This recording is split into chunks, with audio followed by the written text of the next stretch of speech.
What's up, everybody? Welcome to Podcast Now. I'm Alex, and in this video, I want to talk about why I'm getting the new Tales from the Borderlands game, but why I'm also extremely concerned. So this is a pretty rare title, let's say, for this preview series. This is where I look at an upcoming game and talk about what I think of it. Am I getting it, not getting it, somewhere in the middle? And I don't think I've ever had a game, at least not yet, right? Maybe there were games back in the day before I made these kind of videos, but a game that lies kind of on both sides of the spectrum where, yes, I'm going to get it, but I'm probably going to regret it, or at least it's possible. My history with the Tales from the Borderlands franchise is this. I played it back when it first came out. I love it to death. I actually just did a retrospective video on the game on my channel that I'm really proud of. I love this game to death. I've only played it twice, which is fine by me. I played it when it first came out, and then I played it just about maybe 3-4 weeks ago. This is one of my favorite games of all time. It's one of the best episodic games of all time. It opened me up to Borderlands. It's the best Borderlands game out, in my opinion. I know that could be controversial, but I love Tales from the Borderlands to death. Now we have new Tales from the Borderlands, and nothing about this game necessarily excites me. I'm going to give it a chance, but I'm giving it one chance. And by one chance, I really mean like one part of the game. If this game doesn't get me with, or I guess I'll put up with it for the first hour, hour and a half, 2 hours of the game. And then beyond that, I'm not giving the game any more benefits of the doubt. The game visually looks fine. It looks like Tales from the Borderlands, what you would expect from that. It's really going to come down to the key ingredients that made Tales from the Borderlands work, which is the cast. And Tales from the Borderlands has one of the greatest casts, I think, ever in gaming. Not just like Reese and Fiona and even like Sasha, if you expand it a little, but you go down the list, right? Vasquez, Loaderbot, all of these characters, and you can keep going. There's an incredible cast here.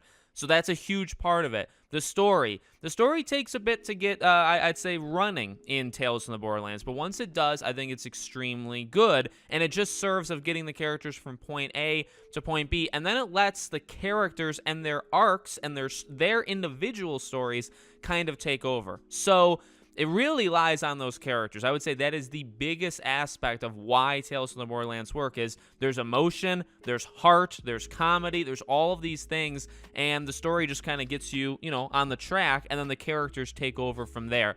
From what I've seen so far of the new Tales from the Borderlands game, it has none of that heart that I, saw in Tales from the Borderlands. So we'll see how it goes, but so far, I'm not a fan of any of the three characters. I think they're not funny. I don't really get anything from them. Now, granted, you can't fully judge a character based off of a 2-minute trailer, or even I think they did like a 13, 14, 15-minute, gameplay thing.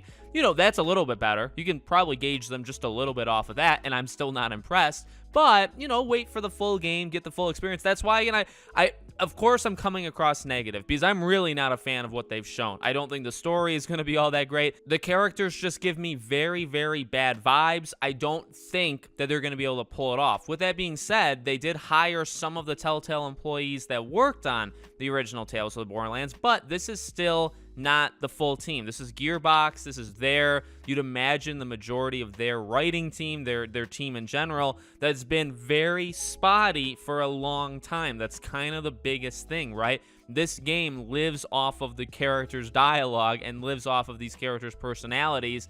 If we're trusting what they've done in the past, let's say 5-6 years, that's not the greatest track record, right? But that's why I want to give them a few hours of the game before I, like these are my impressions now. When the game comes out, I'll give it the first couple hours, I'll give them the benefit of the doubt, and then after that is up, then I'm going, full berserk if they haven't fixed it. I do want to say this though.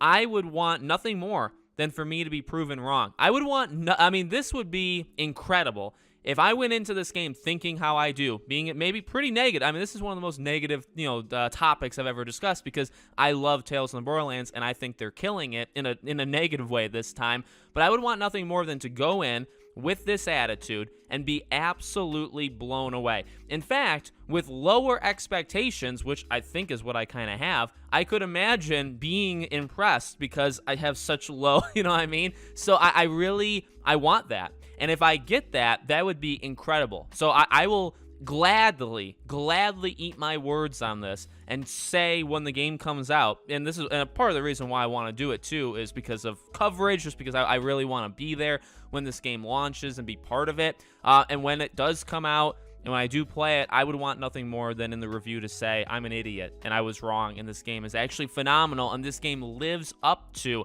That's it. That's what I want from this game. You don't make a game like this if you're not planning on living up to what Tales from the Borderlands did. The issue, of course, right, is new team generally, years and years and years later. And also the biggest slap in the face, really, we talk about the characters, the 3 of them, that none of them really stick out. None of the cast, besides Reese, right? But again, probably as like a comedic, like very side role. He'll probably be in it for 10, 20 minutes, maybe max, right? Besides him, nobody's returning. The characters, again, that they made in Tales of the Borderlands are so good and all have potential because of how they ended that game. You could keep going with them if you wanted to. So it's not, and I guess, and I've said this before, I guess it's a thing where, well, do you want them to work with those characters? Is it almost better that they're making a separate game? Because if this game is complete garbage, at least you say, well, it doesn't hurt the characters in maybe Reese it does, but besides that, it doesn't hurt the legacy of that game because you're not going to ruin Fiona. You're not ruining Sasha. You're dealing with a whole new cast and crew. So we'll see. The release date is another thing I like to talk about, and the price. So this is not a full price game. That should definitely help it. It's $40. That's a much better price than obviously $60. And, maybe the length of time of this game is going to justify that. I would hope it's at least like an 8 to 10 hour thing. That's around the length of, each episode of the first one, Tales from the Borderlands, was around 2 hours, give or take a little. So if it's a 10-hour game, $40, that for me, if it's $40 and it's just a good game, I don't really care how long it is. I think it's probably justified, at least in my opinion. The release date being the 21st, that is the worst, in my opinion. That's the worst part of all this. The only thing that kind of justifies me getting it is because of my very maybe controversial opinion on the game. But coming out the 21st, you also have Scorn that releases that day, which is an Xbox Game Pass game. And then you have Gotham Knights, and Gotham Knights is huge for me as a person, me as a channel. So it's not coming out ideally in a great spot. Comes out 2 days after Mario Rabbids, right? Comes out 3 days after A Plague Tale and Ghostbusters. So there's a lot of games in that, 4-day period. There's like 6 games, and New Tales from Borderlands is one of them. Again, it stands out to me mainly because of negative reasons, which isn't all that great, but it does give it kind of a leg up where it's like, I do want to play this game simply to see what they do with it. And again, maybe I'll be happy with it. So I'm getting it. I mean, take it how you want. You know what I mean? Call me whatever words you want. I'm bashing the game. I don't have high opinions on it. At the same time, I guess I'm giving them my money. I'm a hypocrite maybe because I'm being so negative. I'm going to give them the money anyway. But I got to see it through. Like, I have to see with my own 2 eyes, with the controller in my hand, are they going to live up to it? Or are they going to absolutely butcher the Tales from the Borderlands franchise? And we really won't know for another 3 or so weeks, but trust me, I cannot wait to get to that point. So let me know what you guys think in the comments. Make sure you guys are subscribed, bell icon turned on so you know when all these videos go up. I will be covering it. If you guys want, maybe live streams or videos in general, I'll definitely be reviewing the game, but let me know what you want to see from coverage, and I definitely will do that, okay? Thank you for watching, and I'll see you all on the next video.